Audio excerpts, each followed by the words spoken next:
Good morning, everyone. Good morning, Rabbi. Chodesh Tov Agat Chodesh. We're learning Mishna is Kesubos, Perek Beis, Chapter 2, Mishna Gimel, Mishna 3.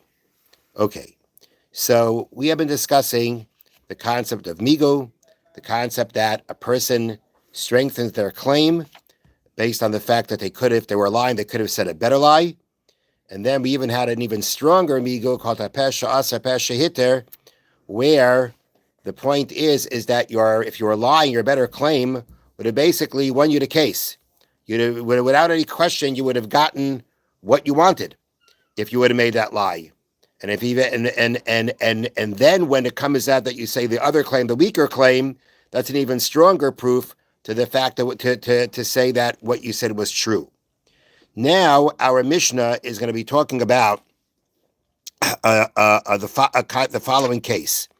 And the following case deals with a document. So let's say we're talking about an IOU, right?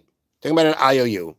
So in the IOU, it's written that Reuven borrowed money from Shimon. Shimon now has that IOU to go and collect the money from Reuven. Now, in order for that document to be considered valid, you need witnesses that sign on the document saying, we saw this loan. If Shimon were to present this document and Reuben were to say those signatures are forged, it's not true. It's forged signatures. So then the halacha is that Shimon now has to go and prove that these signatures are not false. How is he going to do that? He's going to have to find those witnesses to say, these are our signatures. Or he has to find two other witnesses who say, we know these are the signatures of these people. Or there's even another way of doing it, which we're going to come upon, is if you can find another document that they signed on and compare the signatures, that'll also work. Now, in our Mishnah, the case is that the witnesses it's the same witnesses who signed it. So you've got this, claim the signatures are forged. So the witnesses come and say, no, it's our signatures.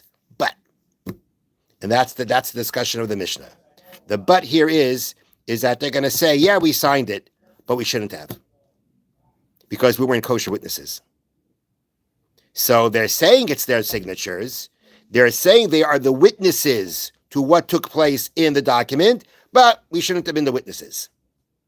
Now that's problematic, because at the end of the day, when you have a document with witnesses on it, and the witnesses are legit, that means that you have testimony in your hands.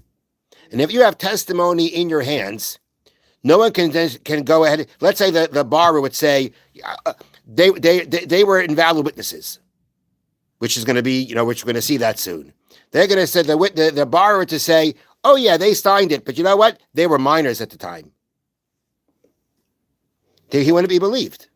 He wouldn't be believed, because if we have witnesses here, we have witnesses here. Even if the witnesses themselves essentially were to say, we weren't kosher witnesses, they can't do that.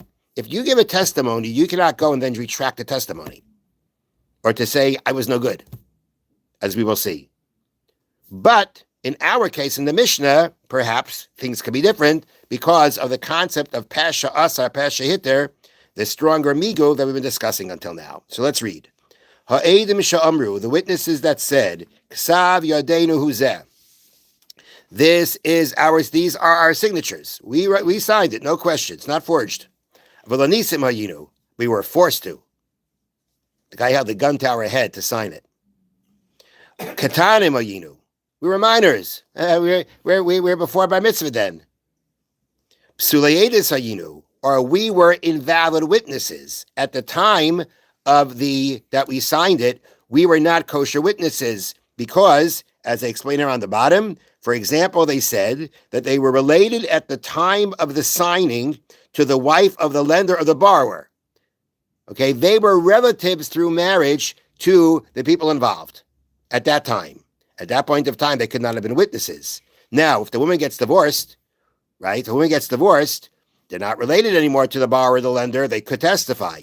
But at that point of time, they're saying we couldn't have, we were invalid for testifying.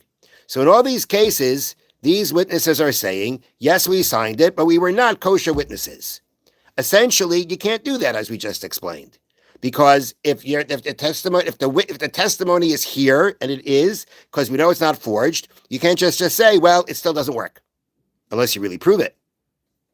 However, in our Mishnah, we say, Hare elu nemanim.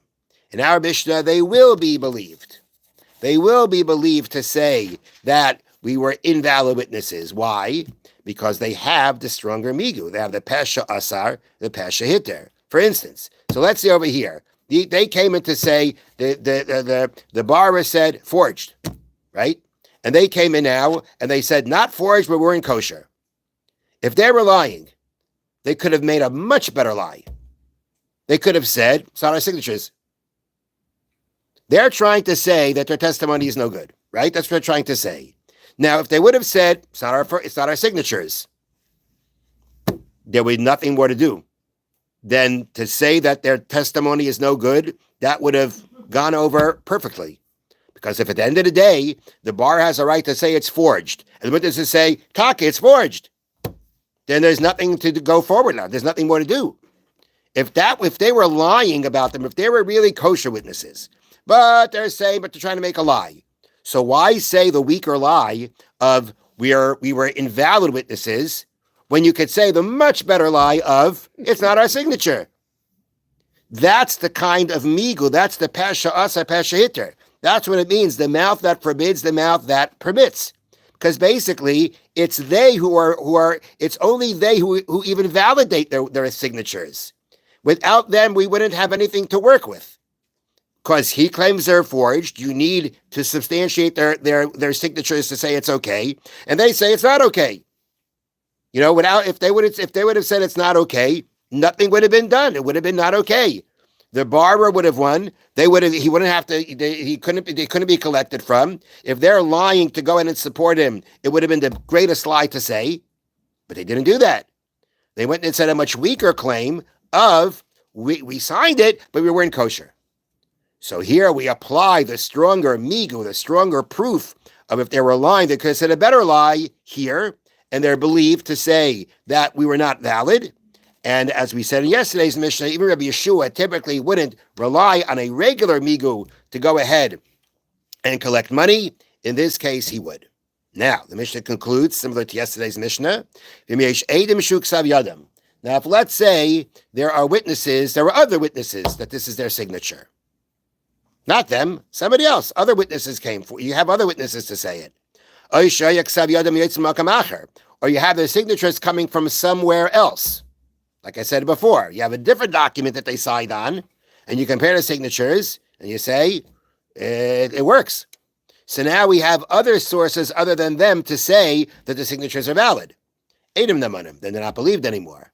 The whole power of they have is to say, we could have lied, right? And we could have said a much better lie of it's forged. Well, guess what? In this case, they couldn't do it because they were either other witnesses to say their signatures are kosher, or we have another document to compare the signatures to say their signatures are valid. So now there is no more argument to say, well, if they were lying, they could have said a better lie. Wouldn't have worked because of the fact that we have the other sources to go ahead and prove their signatures without them. And therefore, we don't have that power of, well, they could have lied and won. They wouldn't have won. We would have had other proofs to validate their signatures. And therefore, in that case, all we have is their claim to say that we weren't kosher. That alone they cannot say. Because once their signatures are valid, then we have testimony. And then just to go ahead and say the witnesses that they're not kosher, no one has the ability to do that. Unless you'd have real solid proof to say so. But just a claim is not going to work. Okay. All right. So now,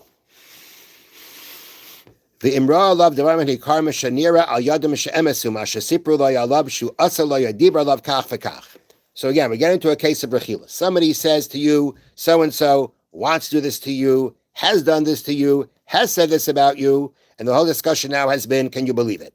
So now the situation is, what if there are devarim hanikar? That means you've got evidence. You've got evidence that backs up what's being told. So maybe not with the evidence, you'd be permitted to believe what the person is saying to you about this other person, what he did or wants to do or has done to you. If you can now, based on that, believe him or not, here he goes again through the conditions needed to be able to do so. Number one, the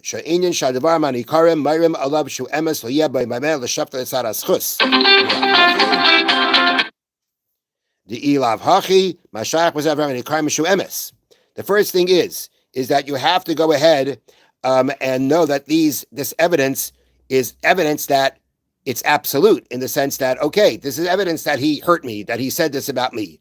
But let's say the evidence could be some kind of, some kind of an action of sorts, that you could actually give the person the benefit of the doubt and say that it doesn't mean that. Meaning, let's say the evidence basically isn't solid. It's not solid. The evidence, you want to say this is evidence to say that he did this to me, maybe based on something, maybe that evidence isn't really solid. You can interpret it differently.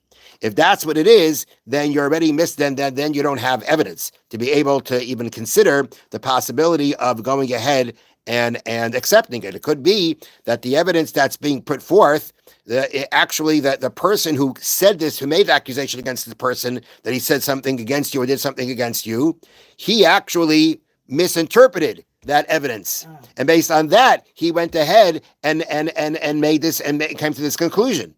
But if the evidence isn't really clear, there's a way of actually defining it in a way that doesn't